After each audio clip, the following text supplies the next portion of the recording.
I knew something was off the moment Darren called me kiddo in front of the client. I'm 42. I have plantar fasciitis and a Costco-sized drawer of anti-inflammatories.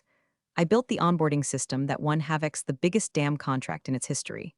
But sure, Darren, VP of Ops by way of brother-in-law nepotism, thought it'd be cute to pat me on the back and call me kiddo in a room full of C-suite execs from a $320 million account. It started slow, like a leak in the attic, quiet, but eventually it ruins the ceiling. I'd been with Havoc's Dynamics for 7 years. Not flashy, not loud, just quietly surgical. I trained every regional team from Boise to Baton Rouge. I built our enablement framework on weekends, while my ex-husband watched reruns of cops in his boxers. Every client success case in the last 5 years had my fingerprints on it, even if Darren thought Sarah's just the training gal. The reorg dropped like a biblical plague. Suddenly, instead of reporting to Marcy, who actually respected process, I was rerouted under Darren. Darren, who once printed out an email to show me because reading on a screen gives me a headache. Darren, who spelled strategy wrong on a PowerPoint slide during Q2 planning. Twice. Darren, whose only qualification was marrying the CEO's sister, Tanya, who ran HR like it was the PTA. But hey, let me pause for a second because I know 90% of you are listening to this without hitting that little subscribe button. Yeah, you, I see you. Do us a solid, subscribe and drop a like. It keeps our team caffeinated and slightly less emotionally unstable. All right, back to the dumpster fire. At first, I tried to give Darren the benefit of the doubt. Maybe he was just green, maybe he'd come around, but nope. Within 2 weeks of the reorg, he slashed my department's travel budget, said, "We'll just Zoom everything, right?" As if training a logistics team in Omaha was the same as screen sharing over a Starbucks Wi-Fi connection. Then he pulled my senior trainer, Jasmine, off our biggest account and reassigned her to a special metrics initiative, which is code for make a dashboard no one asked for. I held my tongue. I documented. I nudged. Quietly, respectfully. Even tried the classic maybe we can align on the KPIs for this quarter so we don't lose traction on client deliverables, which is passive-aggressive corporate for please stop driving this bus into a tree. Darren nodded like a bobblehead and said, I like where your head's at, but I think we need to sexify the narrative. Sexify the narrative.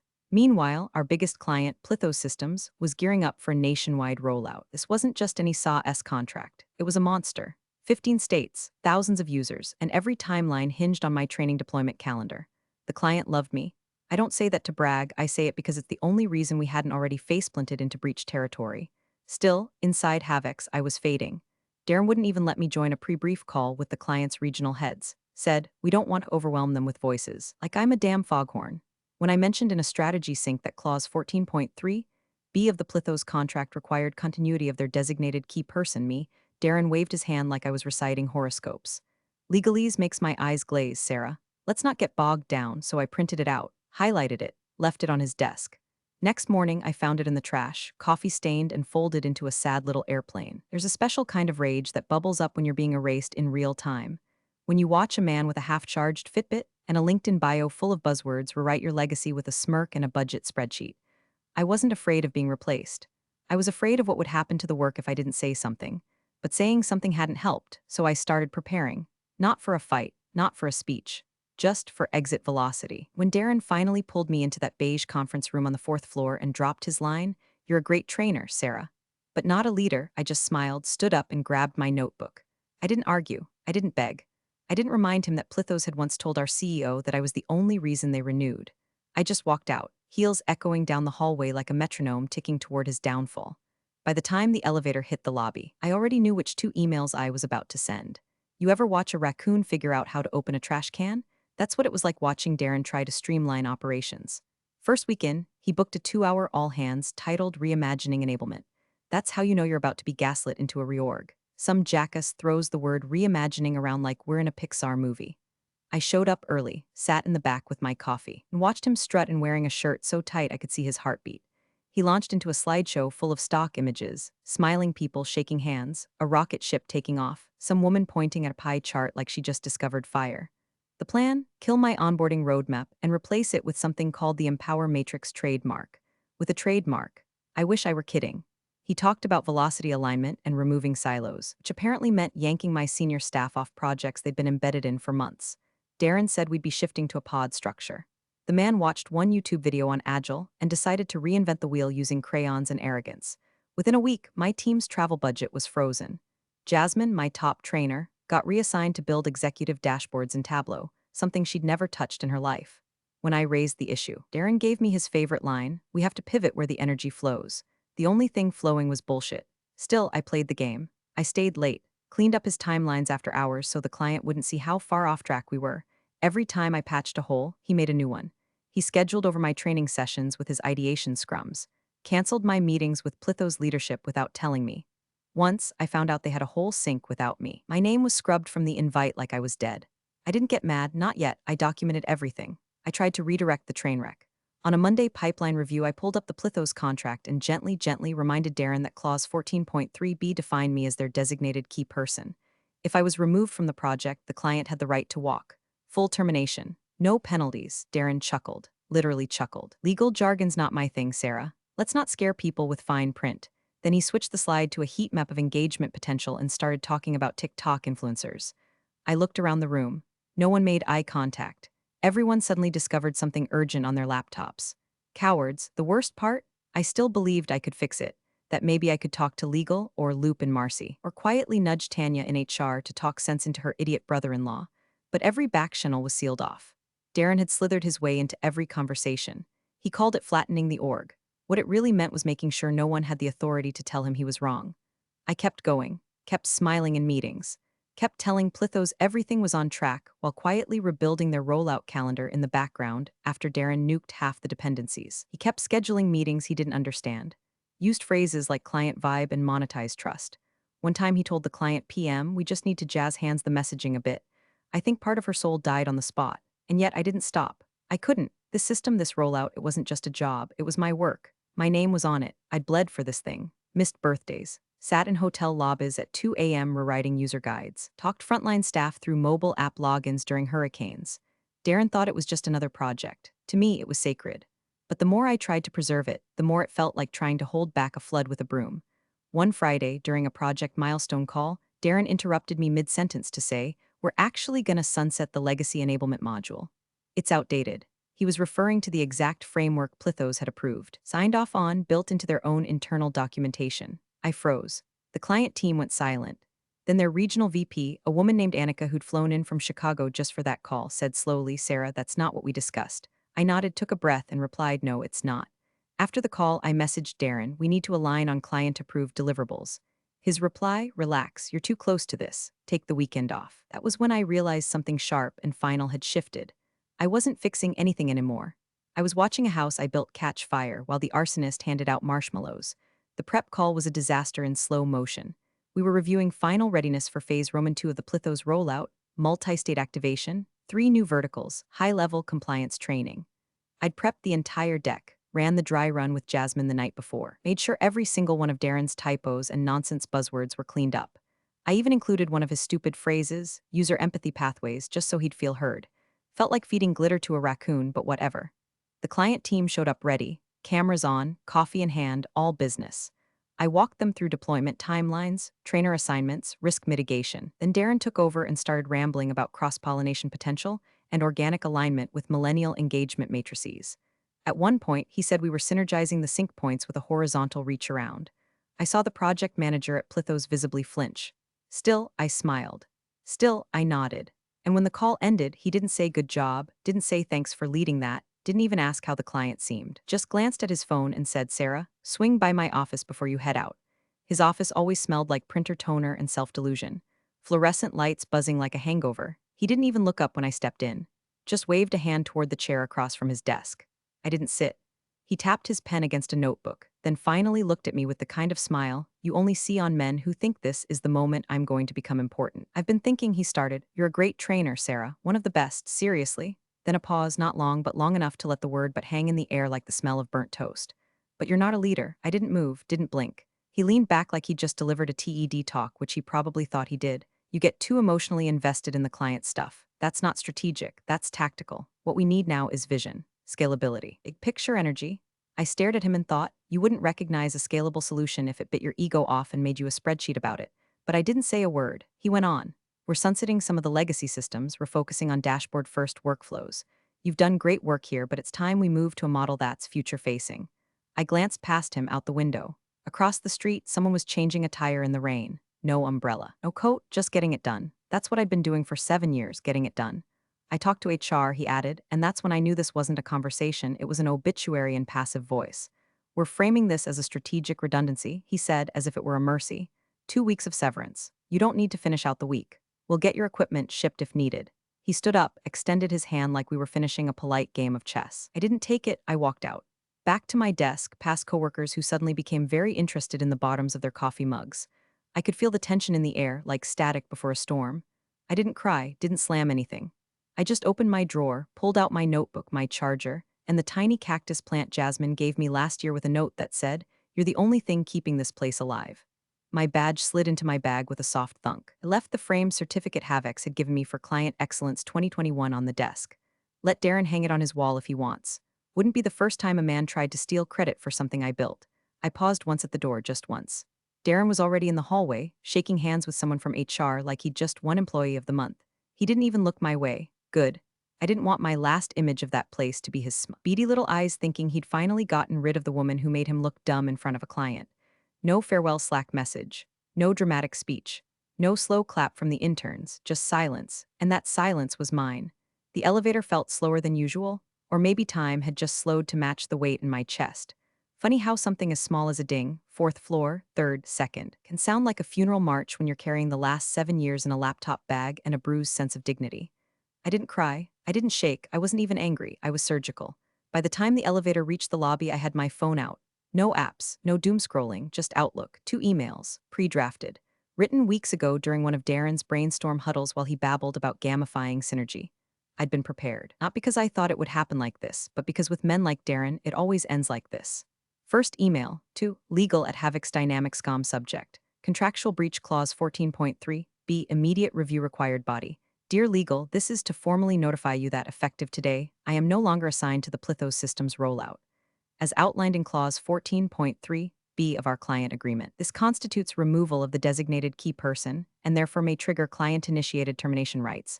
Please confirm receipt and review the clause in question. Regards, Sarah L. Kessler. I reread it once. Cold, factual, tight, no emotion, no flourish, just legal thermite placed precisely where the floor was weakest. Sent. Then I opened the second one. Took a beat, closed my eyes. Second email, to Annika Morrow at Plithysystemscom subject. Thank you, body. Hi, Annika. I wanted to personally thank you and your team for the opportunity to work together on the Plithos initiative. As of this morning, I am no longer with Havoc's Dynamics. I am grateful for the collaboration and the trust you placed in my work over the last 2 years. I have every confidence in your continued success. If you have any questions regarding transition materials or open items, I'm happy to connect briefly. Please direct formal communications through Havoc's Legal going forward. Warmly, Sarah. Then, before hitting send, I added one more line. BCC, R. Leclerc at Plithysystemscom. Robert Leclerc, EVP of Enterprise Expansion. My first point of contact at Plithos. We'd done a hellish onboarding sprint in Dallas 2 years ago and bonded over bad hotel coffee and 3 a.m. system crashes. He once told me, if anyone at Havoc's ever gets stupid, call me before I fire someone on accident. I never called, but I just pulled the pin. Sent. The lobby was quiet, too quiet for a Friday. No one at the front desk, just the soft hum of the vending machine and the ghost of Darren's smug voice still echoing in my head. You're not a leader. No, Darren, I'm a fuse. I stepped out into the parking lot, air thick with late summer humidity and the scent of wet concrete. I didn't look back. Just walked to my car like I was heading home from any other day, as if I hadn't just gutted their biggest account with 2 polite emails and 7 years of quiet leverage. As I buckled my seatbelt, my phone buzzed. Not a reply, not yet, just a read receipt. Plithos had opened the email, and someone inside legal had forwarded mine. The match was lit. I didn't need to watch it burn. I just needed to wait. Darren strutted through the office the Monday after I left like he'd just cured cancer with a pie chart. He even wore a jacket. Not a blazer, an actual bomber jacket, like he thought he was launching a startup from WeWork in Palo Alto, and not running Havoc's operations into the dirt from a converted accounting office next to a nail salon. He made a show of shaking hands, patting shoulders, and telling people how liberating it felt to finally streamline things. HR marked my departure as a clean break in the system. No flags, no issues, no exit interview. Tanya probably typed it herself, wearing those fake pearls she thinks make her look like a Kennedy. The Slack channel I built for client support was archived. My folders were reassigned to some poor intern who thought enablement flow meant arranging sticky notes in a nice color gradient. Meanwhile, Plithos went dark. No follow-up calls, no emails, no Jira ticket responses, just silence. At first, Darren didn't notice, or maybe he noticed but assumed it was normal. They're probably heads down, he said when someone from PM asked if we should ping their implementation team, or maybe they're regrouping post-holiday. Let's not panic. Then a status call was missed. Not just by one person, by the whole client side. 15 people no-showed with no notice. Darren chalked it up to a calendar sync issue and moved the meeting to the following day. Same result. By Wednesday, Jasmine, who Darren had banished to the dashboard squad, came by his office to flag that Plithos hadn't updated their sandbox instance in over a week. Darren waved her off with a half-eaten protein bar in one hand and said, "They're probably reprioritizing features. Nothing to worry about. Sarah's gone. But the system lives on. Except the system wasn't living, it was sputtering.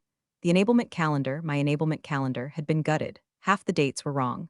The timelines Darren forced in after I left didn't account for the regional restrictions we'd fought tooth and nail to accommodate. Missouri's team still didn't have credentialed access. Florida was using test data from March. Oregon thought the entire rollout was delayed until Q4. Annika, VP from Plithos, stopped responding altogether. The ops team started whispering. Quiet stuff at first. Anyone heard from Sarah? Did she leave notes? Did she really just vanish? But Darren wasn't worried. He held a little team huddle in the break room, handed out those mini cans of Coke like we were kids after soccer practice, and said with a wink, "It's normal." Client stall. Sarah just had a knack for babysitting. We'll train the trainers. Babysitting. That's what he called 2 years of building a system. So clean the client once offered me a full-time position on the spot. A system I stress-tested during a hurricane while sitting in a holiday in laundry room, rerouting trainers over VPN. He held a follow-up sync that Friday, bragging that we were ahead of schedule, despite missing 2 milestones and half the feedback loops. He said things like deliverable elasticity and adaptive client psychology. One of the new hires looked like she was trying to astral project out of her own body. Still, no word from Plithos. No calls, no emails. Just a silence that stretched longer and tighter like the pause before a siren. The board didn't notice. Yet, too far removed, too focused on the next acquisition target. But inside the walls of Havix, the temperature was changing. People started pulling old emails, checking Slack threads, digging for docs with my name on them like archaeologists trying to make sense of a lost civilization. And me, I was quiet, home, logged out, no more late nights. No more saving face for a man who thought integrity was a vibe. I sipped my coffee, read my book, and watched the sky turn orange through the window. Storms don't announce themselves. They gather, quiet, slow, then they hit. The letter hit at 9:12 a.m. on a Tuesday. That's how precise these things are. Not a phone call, not a warning. Just a sleek, ice-cold PDF attachment in the inbox of Havix's CEO, subject line, Notice of Contract Termination Plithos Systems. The language was surgical. Pursuant to Clause 14.3b of the Master Service Agreement, which identifies Ms. Sarah Kessler as the designated key person for enablement continuity. This correspondence serves as formal notification of contract termination due to material breach. It didn't yell, it didn't threaten, it simply ended everything. A $320 million rollout, gone. Inside Havix, the panic started as a glitch. An intern saw a new flag in the CRM and quietly asked if the Plithos account was being moved to archive. The director of sales said, "What flag?" And 15 minutes later, 4 executives were stomping toward legal like angry mall Santas. Darren, he didn't even flinch. When the first murmur reached his desk, he sipped his green smoothie, something with matcha and whatever leafy regret tastes like, and said, "It's a misunderstanding. Legal will smooth it over, probably just a paperwork error." By 11 a.m., the board was on a Zoom call. By 11:05, they were no longer muted. By 11:08, someone used the phrase catastrophic lapse. Darren still insisted it wasn't real. He said words like lawyer games and will counter with a continuity clause of our own. He tried to resurrect a slide deck called Phase 2 Reassurance Tactics and got laughed out of the war room. One of the directors, Samantha Lynn, who had been friendly but firm during my tenure, asked him point-blank if he knew what Clause 14.3b even was. He said, "Something about staffing flexibility?" That's when legal finally walked in.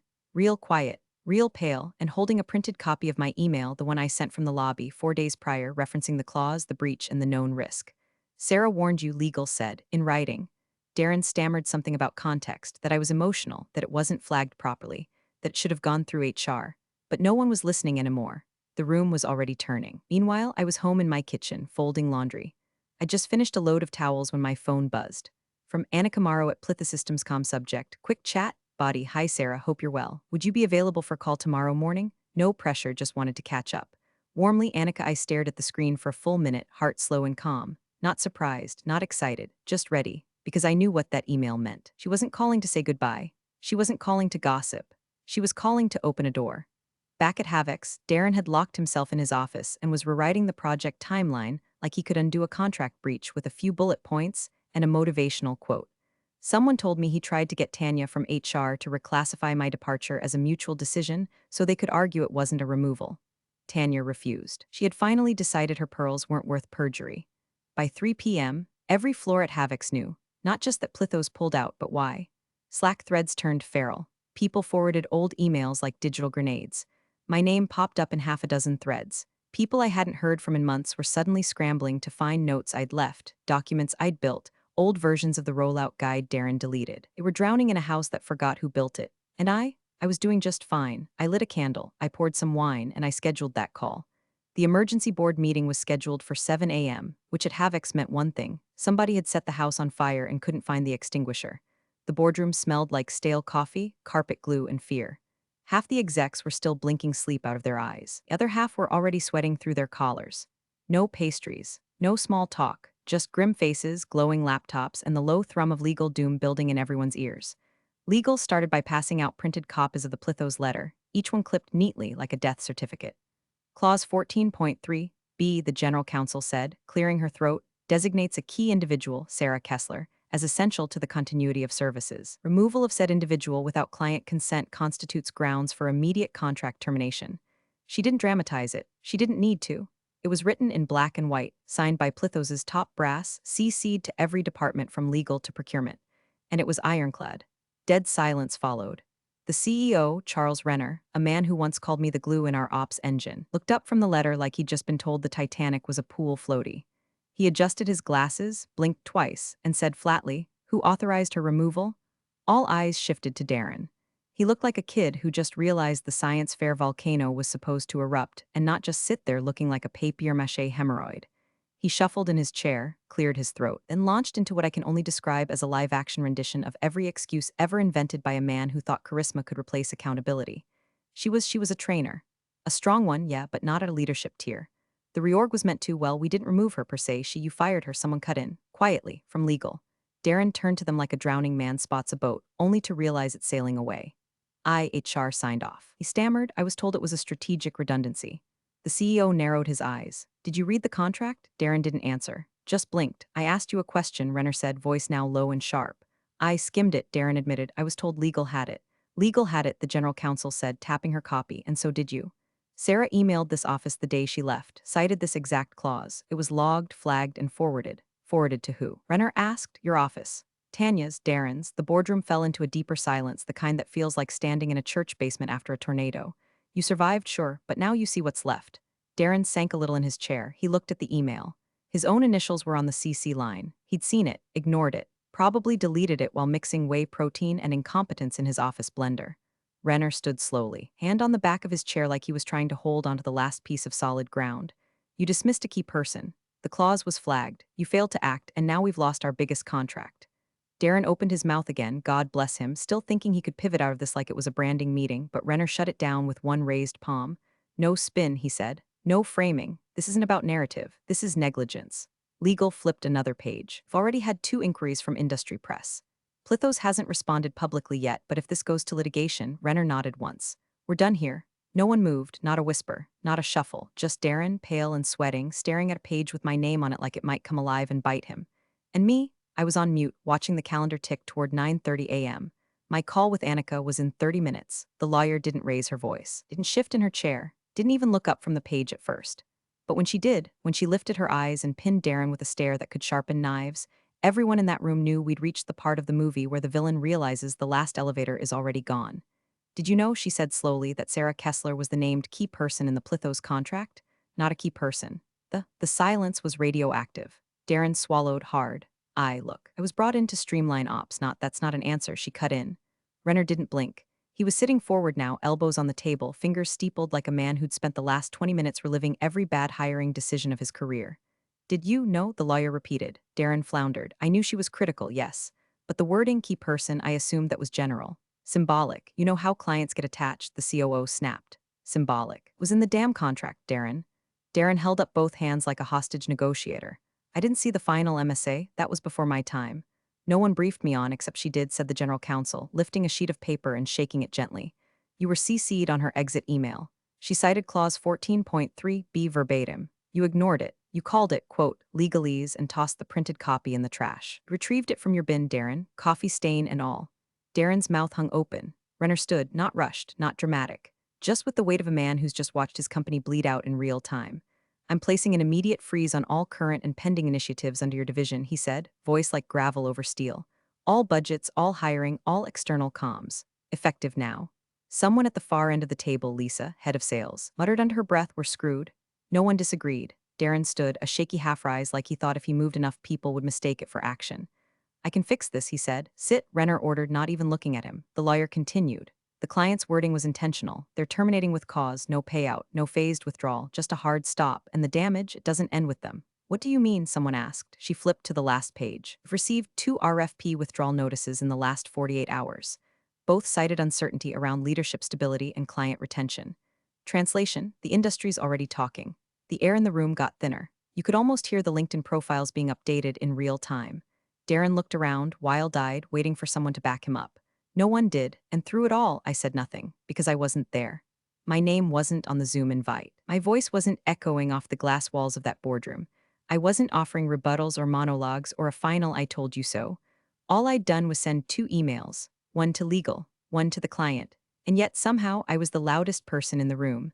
The news broke on a Thursday. No press conference. No statement from Havoc's leadership, just a 2-paragraph disclosure buried on page 4 of Tech Industry Wire under the headline, Plithos terminates $320M rollout with Havoc's dynamics amid internal breach. That was it. No spin. No quotes. No way to soften the blow. The article mentioned a contractual misstep involving a named key personnel clause and recent reorganization turbulence as reasons for the severed relationship. But everyone in the industry knew what that meant. Clients started whispering. Competitors started circling. Recruiters started sending thinking of you DMs to half of Havoc's delivery team by lunchtime. Inside Havoc's, things unraveled faster than they could glue them back together. Darren was transitioned out of his role within 48 hours. No farewell memo, no company-wide thank you email. Just silence, followed by the quiet removal of his bio from the leadership page. Tanya took a leave of absence. Rumor was she knew more than she let on, and HR was trying to shield her from a formal audit. Renner issued a bland internal memo about refocusing on foundational values and learning from recent events. No one bought it. Everyone knew they didn't just lose a client, they lost the client. The golden goose, the one they'd built 2 fiscal years around. Entire departments were spun up to support Plithos. Now they sat in rooms full of whiteboards and silence. I took Annika's call that morning, wearing pajama pants and a sweatshirt with a hole in the sleeve. We talked for 40 minutes about timelines, continuity, and a new initiative they'd been planning quietly. They didn't want Havoc's to touch it. They wanted me, not as an employee, as a consultant, independent, flexible, at a rate Darren couldn't have imagined without a calculator and an inhaler. The funny thing, I didn't say yes immediately. I made coffee, sat on my porch, listened to birds and the hum of a neighborhood too far removed from boardrooms to care about sabotage and smirks. Then I wrote back, clean and simple. Subject, let's discuss next steps, body. I'd be happy to support the new initiative. Let's set up a scoping call. Warmly, Sarah, 3 days later, I finalized a strategic partnership with their new vendor, Havoc's biggest competitor. Together, we'd finish what Plithos started. Only this time, without the dead weight. The same morning, I received one last email from IT at Havoc's. Subject, access deactivation body. Hi Sarah, hope all is well. Just checking if you still require access to the Havoc's internal portal. Let us know if you need anything prior to account closure. Best, Nick. I took a deep breath, smiled, and typed one line. Please remove my credentials from the Havoc's portal. I no longer require access. And that was that. No victory speech. No parade, just freedom. Quiet, complete, and overdue. I wasn't back where I started. I wasn't behind. I was beyond. And now, finally, undeniably, the leader. Appreciate you sticking around, you legends of the break room. Subscribe for more chaos. Let's make your old managers spill their coffee in fear.